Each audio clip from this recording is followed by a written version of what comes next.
Et oui, en ce qui concerne notre invité, eh bien, son aventure en Italie démarre en 1999 à Salernitana. Mais c'est en 2003 que la Côte d'Ivoire et le monde s'aperçoivent de son talent et de son cran. Oui, avec ses premiers pas chez les éléphants. Puissant défenseur, il fait partie de cette génération dorée qui a permis au pays de disputer sa première Coupe du Monde en 2006 en Allemagne. Réputé pour ne pas avoir sa langue dans sa poche, et ça tombe très très bien, eh bien Zoro Mark est l'invité de la grande team ce soir. Oui, allez-y, venez. Oui, ça me laisse penser à une chanson là. Zaza et Zoro Mark, tu es chaud. Tu es chaud. Zaza et éléphant, tu es chaud. Tu es chaud. Éléphant, mais il se rappelle, hein? L'invité, il se rappelle. Je me rappelle bien. Ah, c'était bon, hein, cette période-là. C'était super. Ah ouais, c'était trop bon. Bonsoir Zoro Mark. Bonsoir. Comment allez-vous? Bien, merci. Et vous? Ben, ça va super. Nous, ça va toujours bien, oh. On merci. est là-haut. On prend du plaisir à être là, à parler foot, à parler sport en général. Et on est super content de vous recevoir. Merci, c'est vraiment gentil. Bon, alors, on va entrer tout de suite dans le vif du sujet. 12 ans. Ça veut dire quoi et ça vient d'où ce petit surnom? Douza, c'est le nom... C'est 12 ou 12 ans? C'est Douza. Ah, 12 J'avais cru qu'il avait 12 ans. Mais moi, j'entends 12 ans, oh, je ne sais pas pourquoi, depuis toutes ces années. Bon, 12 ça Bon, vient quand vous m'avez posé la question, je le dis, sinon, c'est des choses que je n'en parle pas souvent. Douza, c'est le nom de mon père adoptif. Ah, d'accord. C'est-à-dire le mari de ma mère qui m'a élevé depuis que j'ai 2 ans.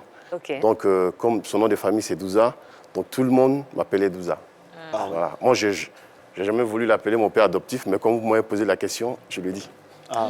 Bon, c'est une façon aussi de Ah dire non, que ça me dérange pas, attention.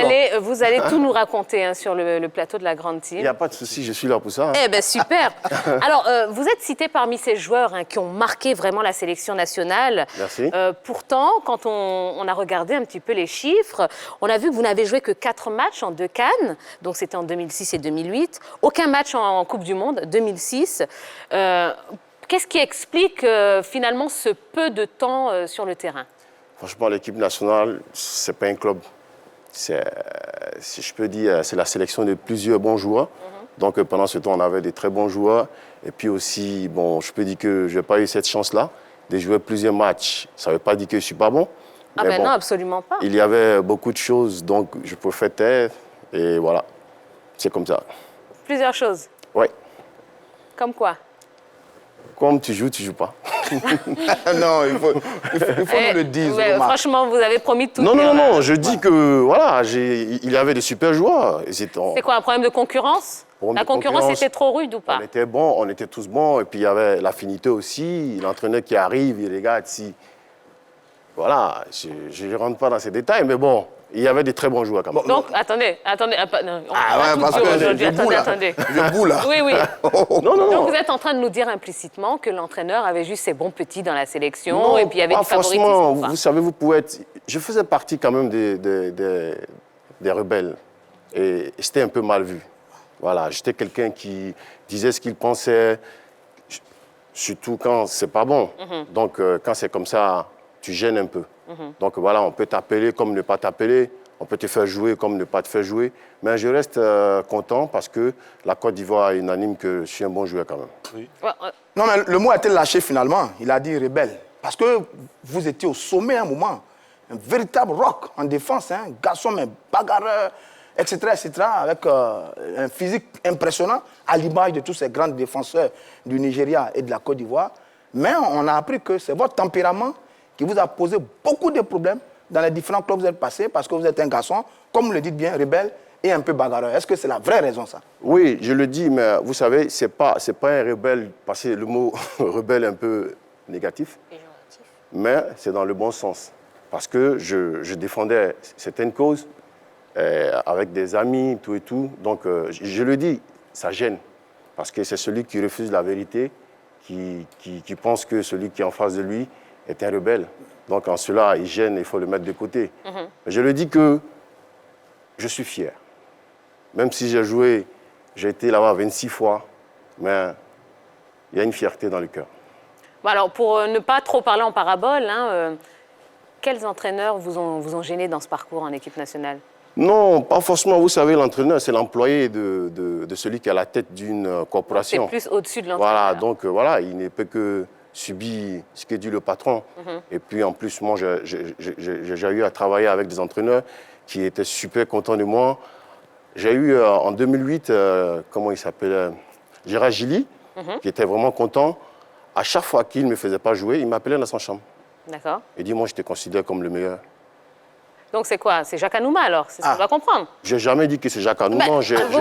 Personne. Vous parlez de ceux qui sont à la tête. À cette époque, c'est Jacques Anouma. Absolument. J'ai dit que je n'ai pas assez joué. Je suis fier. C'est mon côté rebelle qui m'a peut-être pénalisé. D'accord. Voilà. Très bien. Il va tout dire, messieurs, dames, ce soir sur le plateau de la Grande Team. Zoromark est notre invité. Alors, si vous avez des questions à lui poser, et je vous connais maintenant un petit peu, hein, vous, amis téléspectateurs, je sais que vous allez enflammer notre page Facebook. C'est la page Facebook de la 3. Vous pouvez également commenter les différentes questions, les différentes problématiques qu'on vous posera tout au long de l'émission. Donc, allez-y. C'est super facile. Excusez-moi, Tia. Oui. Vous savez, en 2006, le 3e match de l'équipe nationale contre la Serbie, et l'entraîneur vient me voir, en son temps, Henri-Michel Paix à son âme, il me dit, écoute Zoro, je veux que tu joues ce match. Il dit, ok coach, je suis là pour ça. Il me dit, mais tu vas jouer à gauche. Il dit, coach, c'est le dernier match. C'est un match qui n'est pas important. Pourquoi est-ce que je vais jouer à gauche? Soit vous me mettez dans l'axe, soit je joue à droite. Il dit, je te mets à gauche. Si tu ne veux pas, tu ne joues pas. Il dit, je ne joue pas. Je ne joue pas, pourquoi? Parce que je ne suis pas un latéral gauche, je suis latéral droit ou axial. Donc tu me mets dans un match qui n'est pas aussi important, tu veux me ridiculiser. Je vais vous exposer. Je veux m'exposer. Donc j'ai choisi de ne pas jouer. Et ça, je l'assume. Un fort tempérament et des convictions, on a bien compris. On parlera de vos convictions tout au long de l'émission. Merci beaucoup en tout cas de nous accompagner, Zoromark. Allez, première rubrique, on passe tout de suite à l'actu. Alors la FIF qui va toucher un joli pactole, oui, appelons un chat. Est-ce que, selon vous, cette aide reçue donc par la FIFA doit être redistribuée au club? Oui ou non? Ici, en utilisant les ardoises, et vous à la maison, en allant sur la page Facebook de la 3. Je n'ai pas compris. Alors, l'aide de la FIFA donc aux fédérations doit-elle être redistribuée au club? Oui ou non? Et vous nous expliquerez pourquoi ce choix. Allez, on y va. Bon, tout le monde dit. Tout le monde a mis oui. Donc, ça tombe bien. Zoromark, à vous. Tellement les clubs en ont besoin. Ils souffrent. C'est difficile pour les joueurs, donc je pense que c'est quand même bienvenu. Mais à savoir si ça va arriver au club. Bon, ça, c'est un autre débat. Non, C'est une autre question. Tiens, vous m'avez posé une question. Je réponds et j'argumente. Donc voilà. Très bien, on a bien compris. Bon, Roger Stéphane. c'est prévu d'abord aux fédérations sportives. Elles sont 211 à travers toutes les confédérations. La FIFA dit que c'est pour atténuer un peu le choc, pour stabiliser un peu les fédérations, parce qu'elles ont pris un coup depuis le début de la pandémie, la crise du coronavirus. Maintenant, faut-il redistribuer cet argent au club? Je pense que ce serait une belle chose. Et c'est peut-être le but inavoué de la FIFA quand elle fait ce don aux fédérations. Parce qu'en la matière, aujourd'hui, il n'y a pas de compétition organisée. Les clubs sont quasiment frappés de plein fouet économiquement par la crise. Même tous les clubs européens, les grands clubs européens sont en difficulté. Et Infantino a dit, il sait qu'en ce moment, les fédérations africaines sont en souffrance et les clubs en particulier. Donc on suppose qu'une partie de cet argent devrait pouvoir aller aux différents clubs et ce serait une très belle chose. Non, la majorité même de cet argent devrait partir dans ces différents clubs puisque ce sont ces différents clubs-là qui animent les fédérations. Donc, puisqu'on connaît le contexte dans lequel baignent nos clubs en Côte d'Ivoire, ici on parle de réduction de salaire et tout, cet argent serait le bienvenu pour pouvoir compenser le salaire de ces joueurs-là. Voilà. D'accord. Alors, tiens, moi, ce que je voulais dire, excusez-moi. Vous savez, la FIFA reste la maison mère de toutes les fédérations. Mais j'aurais souhaité que chaque fédération, au moins, fasse un pas. Ça n'a pas été fait. On n'a jamais entendu qu'une fédération en Afrique a donné quelques perdièmes au club pour pouvoir aider les joueurs. Chez nous, celle du Cameroun. Voilà, celle du Cameroun. Chez nous, ici, je n'ai pas fini. Oui. Chez nous, ça n'a pas été fait. Et c'est quand même déplorable. C'est ça. On a une réaction sur la page Facebook. Abdallah Dieu merci Touré qui nous dit sur la page « Bien sûr que les clubs doivent bénéficier de l'aide de la FIFA. Malheureusement, en Afrique, pour la plupart des dirigeants, ils pensent à eux-mêmes avant de donner la monnaie aux clubs. Alors justement, hein, on sait que une des propositions faites par la fédération, c'était que les joueurs diminuent de moitié leur salaire. Bon, finalement, ça semble être une bonne nouvelle, hein, cette aide venue de la FIFA. Absolument, l'un dans l'autre, c'est bien. Parce que comme dit Zoro, la question qu'il pose, il faut rappeler que la fédération camerounaise de football, la FECA Foot, avait décidé d'aider les joueurs. Je crois 25 joueurs et encadreurs des clubs de Ligue 1 et Ligue 2 et 20 joueuses des clubs de division au niveau des dames. Indépendamment de cette aide, de cette subvention. Absolument, voilà, qui n'avait rien à voir avec cette subvention. Et nous, au plan local, la Fédération de football avait lancé un plan social. Elle avait appelé aux différents clubs de payer les moitiés de salaire de mois d'avril et de mars des différents joueurs au niveau de nos différents clubs. C'est déjà une très bonne chose. Maintenant, comme il y a de l'argent qui est là, je crois que c'est environ 300 millions de francs CFA, c'est bien ça qui devait arriver à chaque fédération. Je pense que l'occasion est venue enfin, pour notre fédération, d'aligner un peu d'argent aux différents clubs et aux différents joueurs. Ça devrait peut-être répondre à la préoccupation des Euromac. Mais l'argent, il y en a. En la matière, on ne peut pas faire autrement si ce n'est donner de l'argent aux différents clubs pour nos joueurs. Mais si déjà les salaires ne sont pas consistants, comment on peut payer la moitié? C'est un point qu'on soulève ici, oui. Si les enfants sont payés comme, excusez-moi du thème, comme des nounous, comment est-ce qu'on peut payer la moitié? C'est difficile. Donc ce serait peut-être une solution pour pallier à ça. Dans tous les cas, la situation est telle que sur la question des salaires des joueurs, c'est vrai qu'on en veut tous au président du club, on en veut tous à la fédération, parce qu'il n'y a pas une organisation telle qui veut que nos joueurs soient bien payés. Ça, on le sait tous. Mais n'oublions pas le contexte dans lequel nous sommes. Nous sommes dans un contexte amateur. Et n'oublions pas que les présidents du club font des efforts énormes par rapport à nos joueurs. D'ailleurs, ça tombe bien qu'ils soient là, parce qu'on espère que eux, les joueurs, qui veulent bien payer les anciens joueurs, qui veulent bien payer les joueurs, vont commencer à devenir présidents des clubs pour que, pour une fois, les salaires de nos joueurs soient réglés. Parce qu'on attend que les aînés qu'ils sont prennent leurs responsabilités, deviennent présidents des différents clubs en Côte d'Ivoire pour pouvoir aligner de bons salaires sur nos jeunes frères. C'est très bien qu'ils posent la question. Mais je te réponds tout de suite. Ça va venir. Je te réponds tout de suite. Et c'est ce qui est en train de se faire. Vous allez voir d'ici 5 ou 6 ans, je veux dire que 65% des clubs de la Côte d'Ivoire vont appartenir aux joueurs. Parce que ça c'est très bien. Vous savez, quand on est de l'autre côté et qu'on investit et qu'on ne voit rien, tout de suite on a mal. Voilà pourquoi beaucoup de joueurs refusent d'investir dans leur club maintenant. Regardez, Gervinho, ça fait combien de temps il est en Détroit? Il souffre, il met beaucoup d'argent. Mais c'est difficile, il n'est pas là. Il a ses idées à lui. Ceux qui sont là, est-ce qu'ils peuvent le faire? Rien. Il y a Conan Didier, il avait son club en Détroit. Excusez-moi du thème, ils ont tout bousillé. Ses cas, ses infrastructures. Mais après, tu perds de l'argent. Qu'est-ce que tu fais? Tu es découragé. Voilà pourquoi beaucoup de joueurs, c'est dommage, attendent de finir de jouer au foot, venir au pays et mettre en place les structures qu'ils ont déjà mis en tête. Le projet, il est fait, il est là. Quand j'arrive, avec mon argent, je commence à travailler. Quand l'argent sort de ta poche, tu sais comment dépenser. Mais quand ça ne vient pas de ta poche, tu sais ce que tu en fais. Pour rebondir, vous donnez 2 exemples de joueurs qui sont en activité. Mais vous, votre groupe, vous avez déjà pris vos retraites il y a longtemps. Oui. Et beaucoup parmi vous ont été professionnels en Europe. Oui. Pourquoi, depuis que vous êtes là, on ne vous voit pas en train de récupérer les clubs pour les gérer, pour remplacer ces aînés qui ne sont pas footballeurs? Est-ce que vous m'avez demandé si j'ai un club? D'accord, on vous posera la question. Ah, mais allez-y, on est là et je dégaine mon carton parce que si effectivement Zoromark est président de club, là vous allez vous prendre un carton. Cela fait 3 ans aujourd'hui, j'ai mis en place Premium Academy Football Club. Sur 10 hectares, je suis en train de construire un centre comme l'académie de la SEC Mimosa, avec des jeunes avec lesquels on travaille. Sur 3 ans, on espère avoir une équipe. Donc voilà. Et je ne suis pas le seul, il y en a plusieurs. Mais il y en a qui veulent pour l'instant vivre cachés et travailler. Nous, on a envie de voir ça. Non. Ça va venir, vous dites. Ça est là. Parce qu'on se parle. Entre nous, les joueurs, on se parle.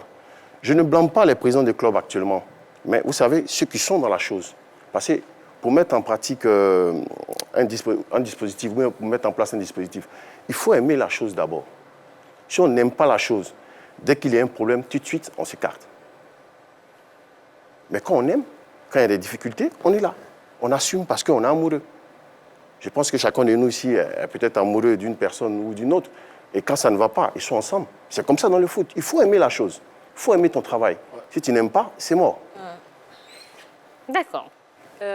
Oui, ça va. Pour l'instant, ça va. Bon, un petit carton jaune, allez, quand même. Ben ouais. Attention, vous allez passer à côté du brassard aujourd'hui, je le sens. Parce que vous avez du répondant en Ouais, face de vous. le match devrait commencer. Allez. D'accord. Non, très bien. on n'est pas. Alors, Zoromark, vous avez fait rêver tous les Ivoiriens. Merci, Tia. Avec une équipe fantastique, on est tous unanimes pour le dire, une équipe extraordinaire qui n'a rien gagné. Qu'est-ce qui vous a manqué pour avoir au moins un titre? Parce que c'est vrai que c'était un petit peu, voilà, la disette.